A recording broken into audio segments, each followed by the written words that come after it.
Hello, guys! One tip more. Uma dica a mais para vocês. Hoje eu venho fazer uma pergunta para vocês. Como está o seu inglês diário? How was your daily English? Daily English. Inglês diário. Não adianta apenas eu querer pegar a dica, eu querer só assistir a aula uma vez na semana e, mandar ver no Enem. It's a problem, ok? Isso é um problema. Então, o que eu tenho que fazer no meu dia a dia? Eu tenho que estudar.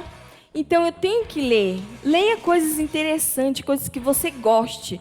Ah, vou ler tudo. Não, vá ler o que você goste. Se no Enem foi alguns tópicos que são marcantes no Enem, leia também, tá? Algumas revistas, tipo Speak It Up, como eu já falei para vocês.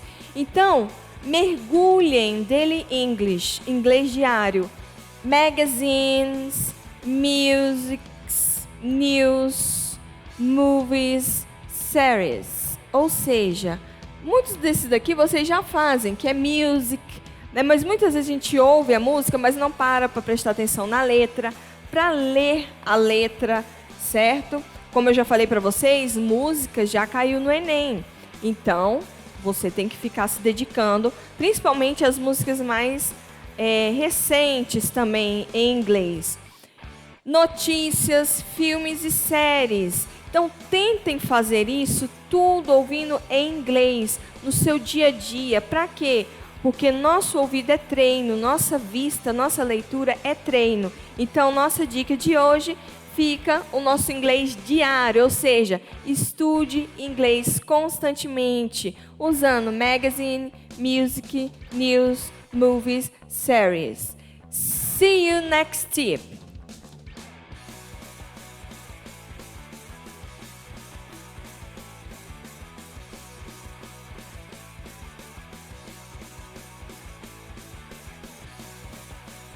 Olá, sou o professor Josafá e direto do SESC, mais uma dica importante.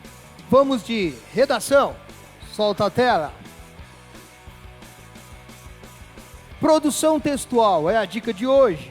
Falamos, claro, especificamente de desenvolvimento.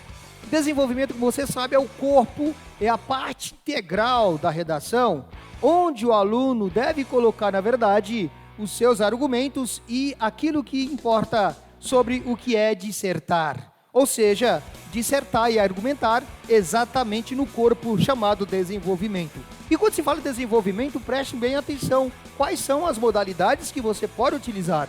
Argumentação por relação causa e efeito, causa e consequência. Argumentação por exemplificação, você pegar um exemplo na história, num fato, enfim, para jogar no seu texto. Argumentação por retrospectiva histórica, voltar lá na história e fazer um adentro de acordo com o tema que você está a trabalhar ou o tema que está colocado como proposta. Argumentação por exemplificação, você utiliza exemplos para argumentar, para justificar o seu pensamento, o que você defende, o seu ponto de vista. Argumentação por citação ou argumento de autoridade. Citação, quando você pega, na verdade, um teórico, ou você pega um fato histórico, retrata, na verdade, como citação, para argumentar ou apresentar o seu ponto de vista. Argumentação por comparação ou contraste, quando você faz uma comparação entre um fato e outro, entre um acontecimento e outro. E por último, argumentação por refutação. Claro, no mais, tem que produzir de forma muito bem fechada e levar em consideração a norma culta da língua portuguesa. E boa sorte!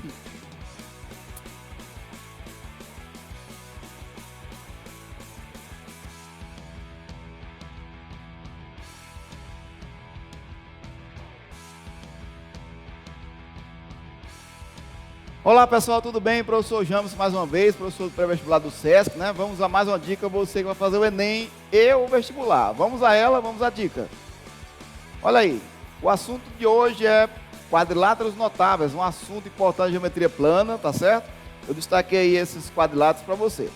Tá aí o trapézio, né? Tem a característica dos lados paralelos, tá bom? Você tem a família dos paralelogramos. Começamos com um paralelogramo aí que tem lados opostos paralelos, lados opostos congruentes e os ângulos também opostos congruentes. Bom, você tem um retângulo aí em verde aí, né? O retângulo tem uma característica particular, que os seus ângulos internos são congruentes, ou seja, iguais a 90 graus. Você tem um losango, que tem os lados, né, os 4 lados congruentes, e as suas diagonais, elas são bissetrizes e são ortogonais, são perpendiculares. Bom? E por último, o quadrado, que tem todas essas características, né? Desde o paralelogramo até chegar nele, todas as características que eu falei agora há pouco, tem no quadrado, ok? Valeu, obrigado e até a próxima dica.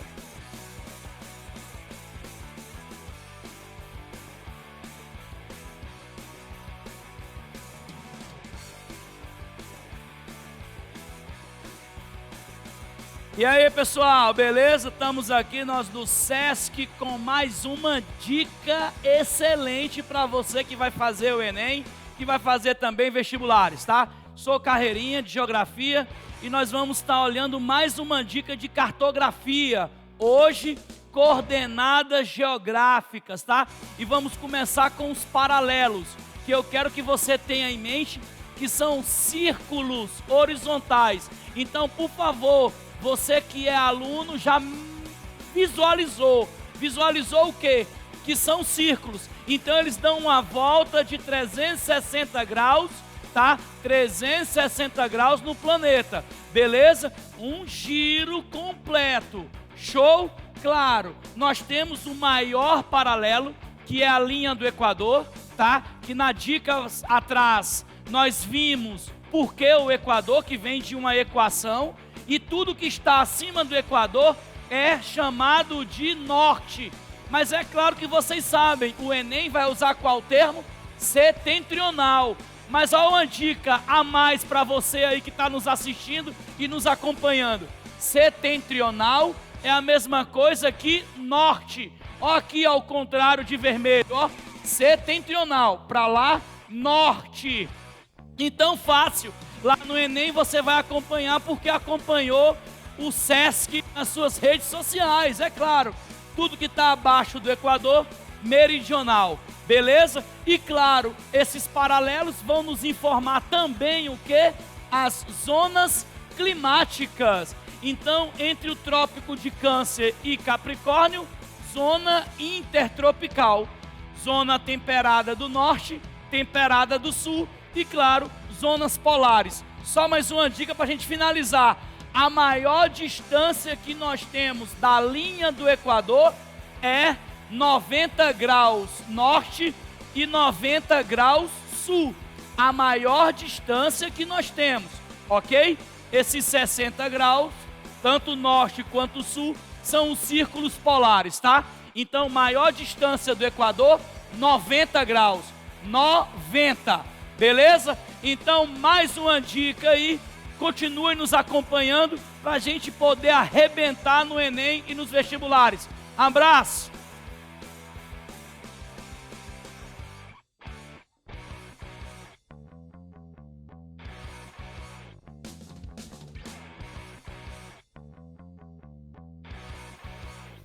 Olá, aqui do SESC, mais uma dica importante para você que vai participar da próxima edição do Enem.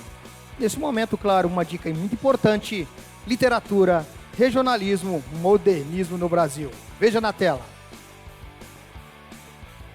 Aí está, a prosa, ênfase no regional. A prosa da geração de 22 introduziu opções novas nas formas narrativas herdadas do realismo. A geração de 30 produzirá uma ficção que retoma esse realismo, só que renovado por todas as conquistas do modernismo da primeira hora.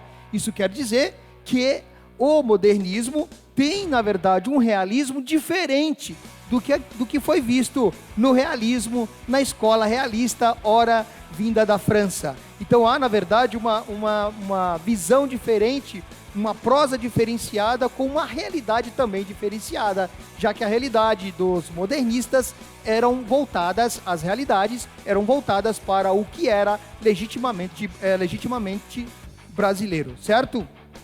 Veja aí, desenvolveu-se a prosa intimista, cujo representante anterior fora Raul Pompeia. Você vai se lembrar lá, Raul Pompei, que é autor de O Ateneu, sim, enriquecida agora com uma sondagem do inconsciente trazida pelas influências das vanguardas europeias, sobretudo o surrealismo. Observe então que esse regionalismo que aparece agora na prosa do modernismo brasileiro, principalmente nos autores de 30, tem um ponto mais importante em relação ao que é essa realidade, ou seja, mostra esse lado intimista e, claro, com uma ligação com o surrealismo. De certa forma, uma força, uma expressão, uma influência dessa vanguarda europeia. Percebe? No mais, claro, mas foi a prosa regionalista rural e a urbana que marcou essa fase, adotando uma visão crítica das relações sociais, acentuada pelo uso da linguagem oral, pelos brasileirismos e pela renovação sintática. Observe então que, quando falamos de realismo, pensamos em Machado de Assis, uma referência da língua padrão na forma mais culta da língua portuguesa. Porém, claro, os modernistas vieram com um regionalismo que era próximo, claro, à língua do povo. Por isso, houve essa quebra, e aí os modernistas adotaram essa visão crítica das relações sociais ou retratavam a realidade do povo brasileiro de forma regionalizada. É isso, gente, é a dica importante sobre a prosa literária no Brasil. No mais, claro, boa sorte!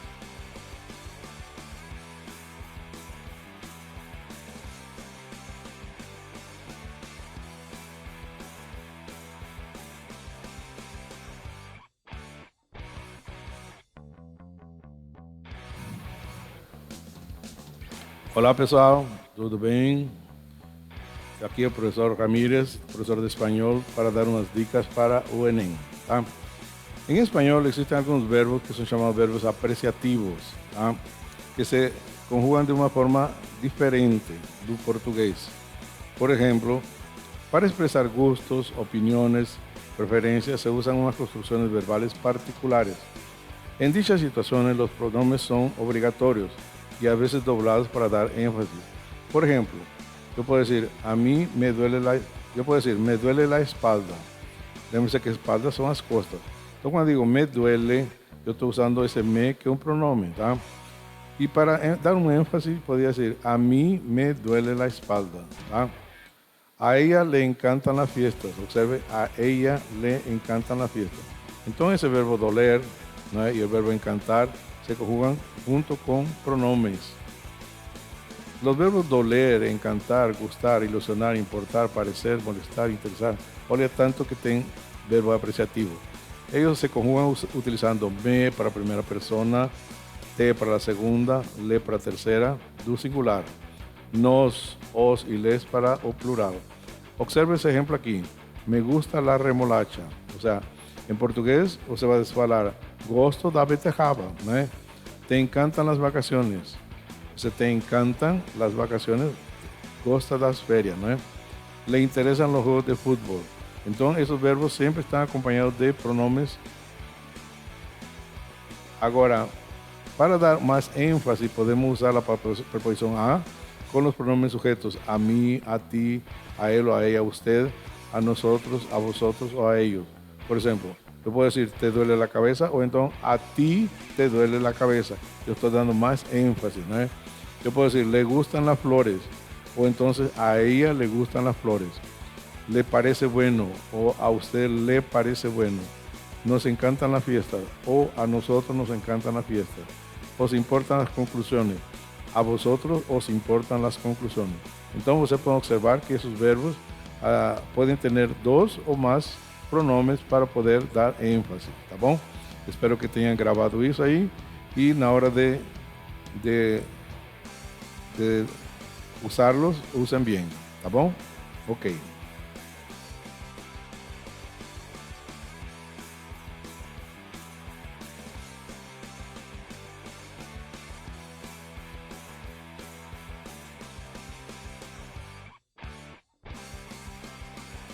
Olá, tudo bem com vocês? Eu sou o Clóvis, professor de Física aqui do pré-vestibular do SESC, e hoje a gente vem trabalhar mais uma vez uma dica sobre dinâmica. Dessa vez a gente vai falar sobre vetor resultante. O que é o vetor resultante? Vetor resultante é aquele vetor que sozinho consegue substituir vários vetores com o mesmo efeito na situação que você analisa. Geralmente, uma coisa muito importante em relação ao vetor resultante é que você precisa calcular o valor dele. E para a gente fazer o cálculo do vetor resultante entre dois vetores, que eu estou chamando aqui de A e B na situação, eu preciso usar a lei dos cossenos, ou as suas simplificações, tá certo? Aqui eu te mostro a lei dos cossenos, tá certo? Essa equação enorme aí. Mas muitas vezes a gente não precisa trabalhar com ela, eu posso trabalhar com simplificações dela. Por exemplo, se eu tiver dois vetores a 0 graus entre si, se eu colocar 0 graus lá na lei dos cossenos, né? 0 grau, o cosseno de 0 vale 1. Então, isso mostra que os vetores estão para o mesmo lado. E a resultante entre eles vai ser simplesmente somar os dois vetores. A gente chama isso de resultante máxima. Tá certo? Mas se por acaso os vetores estiverem a 180 graus entre si, tá certo? Eles estão em sentidos opostos agora. Cosseno de 180 é menos 1. Jogando dentro da lei dos cossenos, eu vou perceber que a resultante vai ser dada pela subtração dos vetores. Ou seja, a gente agora tem resultante mínima entre eles. Mas se por acaso eu tiver vetores a 90 graus, tá certo? Cosseno de 90 é 0. Então os vetores, nesse caso, estão perpendiculares. Se eu jogar esse valor de 0 graus lá dentro da lei dos cossenos, eu vou obter Pitágoras. Ou seja, a resultante aqui sai por Pitágoras muito simplesmente, tá certo? Então, em resumo, tá certo? Se eu tiver vetores para o mesmo lado, eu somo. Se eu tiver vetores para o lado oposto, eu subtraio. Se eu tiver vetores a 90 graus perpendiculares, eu uso Pitágoras, tá certo? E essa ideia de vetor resultante é muito relevante dentro de dinâmica para outras propostas que podem aparecer para você dentro dessa ideia, ok? Até a próxima, um abraço, tchau!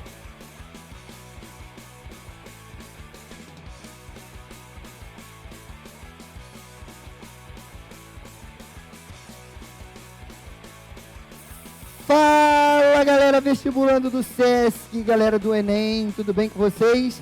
Professor Paulo na área com mais uma dica, beleza? Hoje eu vou fazer uma dica dentro da dica.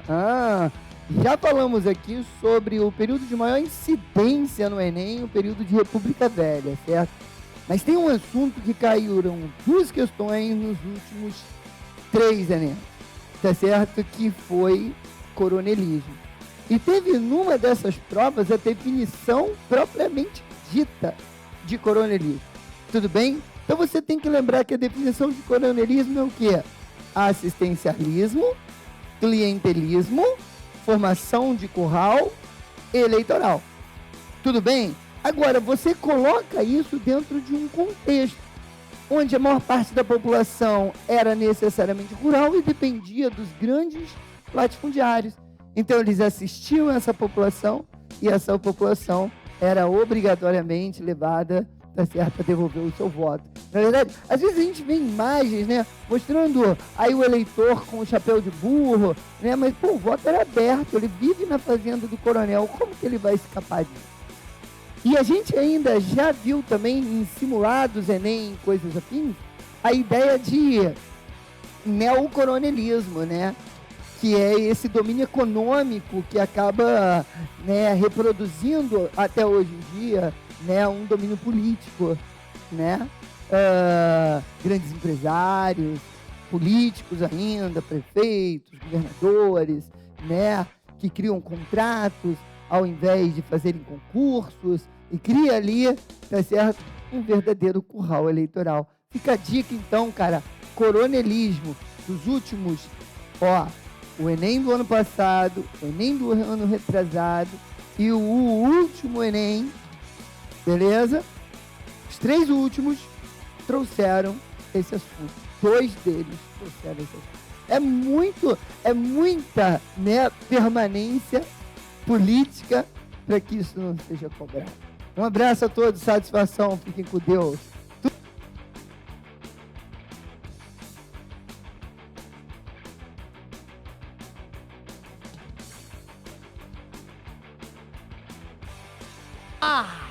Bem-vindos, mais uma dica importante aqui direto do SESC.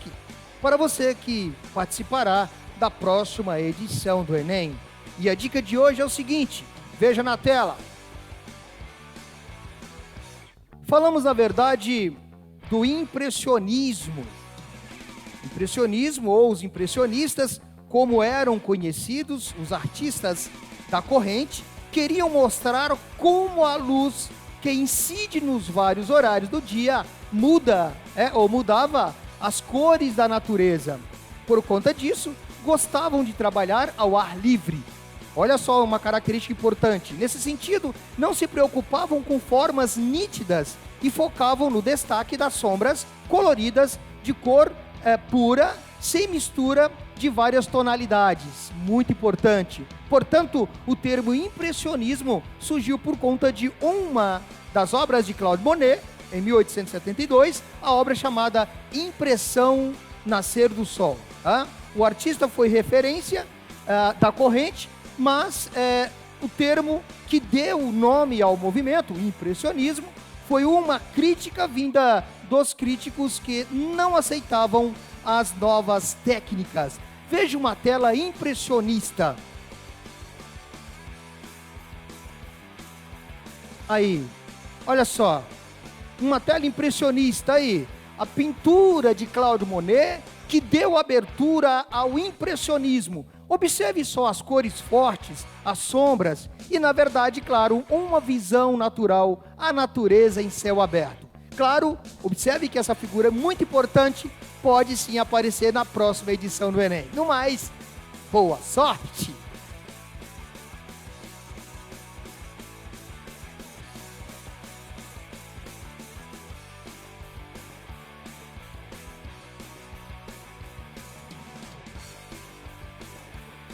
Fala pessoal, professor Erk mais uma vez aqui na área com vocês, trazendo mais dicas de biologia para vocês. Pessoal, nos episódios anteriores trabalhamos com conceitos aplicados à genética, genealogia, probabilidade genética e hoje um assunto especial. Vamos falar sobre probabilidade condicional. Acompanha com a gente aí, por favor. Professor Erk, professor Magrinho aí antes da pandemia, né? Pessoal, aqui, isso nós vimos no episódio anterior, falávamos sobre probabilidade, né? A regra do E, a regra do OU, e hoje uma situação especial, a probabilidade condicional, que eu vou exemplificar isso para vocês na forma de exercício. Acompanha aí. Um casal tem pigmentação normal, porém os pais de ambos são heterozigotos para o albinismo. Qual a probabilidade de terem uma criança albina? Não importa o sexo, é importante isso, porque aí você tem uma probabilidade amena para estimar, tá certo? Vamos lá então, vou jogar aqui no quadro, porque aí eu faço resolução junto com vocês. Galera, é o seguinte, os pais, tá certo, desse casal aqui, eles são portadores do gene para albinismo.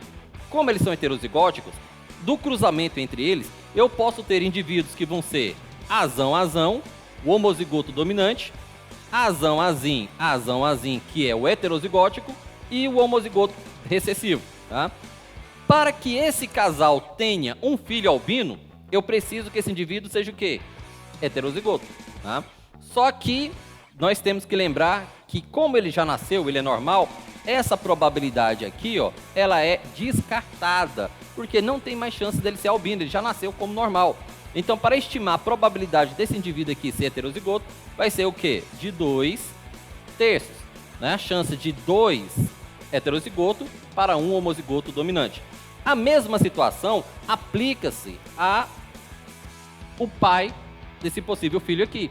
Ele também é filho de pais heterozigóticos, tá? E então a chance dele ser um indivíduo heterozigoto também vai ser de 2/3. Professor, por que ele tem que ser heterozigoto? Porque eu preciso do gene Azinho de cada um para formar um filho, né, albino. Então, ele, obrigatoriamente, para ter um filho albino, ele tem que ser heterozigoto. Do cruzamento entre indivíduos heterozigoto para formar um indivíduo albino, tá? Vou aproveitar o cruzamento que já foi feito aqui, ele seria de 1/4 a chance de ter um indivíduo albino. O que é a probabilidade condicional? Detalhe, os exercícios, né, para testar o aluno já trazem no seu gabarito o gabarito 1/4, tá? A induzir ao erro. Mas você é um cara safo, você fez o nosso pré-vestibular, você sabe como é que resolve probabilidades condicionais aplicadas à genética? E aí o que você tem que fazer? Você tem que multiplicar a estimativa da mãe ser heterozigótica, a estimativa do pai ser heterozigoto, e a chance do filho nascer com albinismo. Tranquilo? E aí nós temos 4/36. Simplificando na matemática mais pura do mundo, o resultado desse exercício é 1/9. Tá certo, galera? Ok? Diferente de 1/4, como poderia aparecer no gabarito? O gabarito correto, 1/9, pessoal. É isso aí, galera. Aí no quadro, tá? Vamos lá. Sesc com você no Enem e no vestibular. Tamo junto, pessoal. Aguardo vocês para as próximas dicas. Até mais. Tchau, obrigado.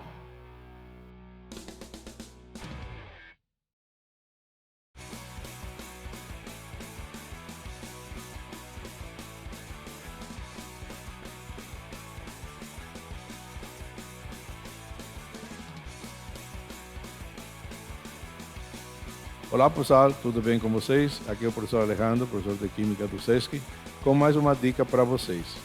Vocês sabem que a palavra átomo deriva do grego, né? Que significa sem parte, sem divisão. Mas essa palavra foi inventada por Demócrito 5 séculos antes de Cristo.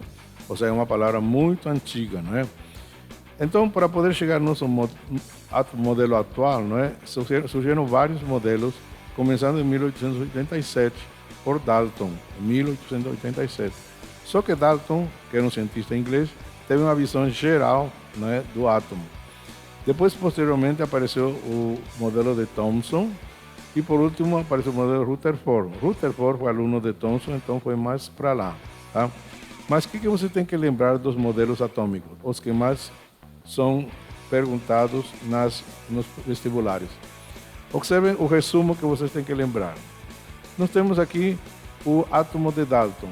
Dalton imaginou o átomo em forma de bolinha de gude em miniatura, ou então bola de bilhar. Por isso que o nome dele é conhecido com o nome de bola de bilhar, tá? Então o modelo de Dalton é uma bola de bilhar. Ele achou que o átomo era uma esfera maciça, tá? Era indestrutível, era homogênea, ok? E indestrutível, ou seja, chegando no átomo você não podia dividir mais o átomo. Mas isso foi em 1887, tá? Posteriormente aparece o modelo de Thomson, já em 1893, mais ou menos, não é? Então, observe, o Thomson colocou o modelo dele como pudim de passas. Por quê? Porque ele chegou à conclusão de que o átomo era uma esfera maciça, com carga positiva, e dentro dele se encontravam incrustados elétrons com carga negativa. Ou seja, ele chegou a descobrir os elétrons com carga negativa. Através de quê? Dos raios catódicos. Então, o pudim de passas é devido a Thomson e é através dos tubos de raios catódicos que chegou à descoberta do elétron, tá? Então, o Thomson descobriu o elétron, mas ainda assim o átomo era indivisível. Posteriormente aparece o Rutherford. Observe essa figura do modelo Rutherford. O modelo Rutherford foi chamado de modelo planetário. Por quê? Porque ele fez uma semelhança com o sistema planetário em miniatura. Ele imaginou o núcleo do átomo com carga positiva como o centro e os elétrons girando ao redor dele. Por isso que é chamado de modelo planetário. Então, o Rutherford descobriu o núcleo, ou seja, a partir do Rutherford, o átomo passa a ser dividido em duas partes. O núcleo, que é a parte central, e a eletrosfera, que é a parte periférica. Então, o átomo é um imenso vazio. Por isso que nós temos que o núcleo é 10.000 vezes menor que o átomo, tá? Então, é isso que você tem que gravar para analisar os modelos atômicos até chegar ao modelo atômico atual, ok? Gravem bem isso aí. Até a próxima.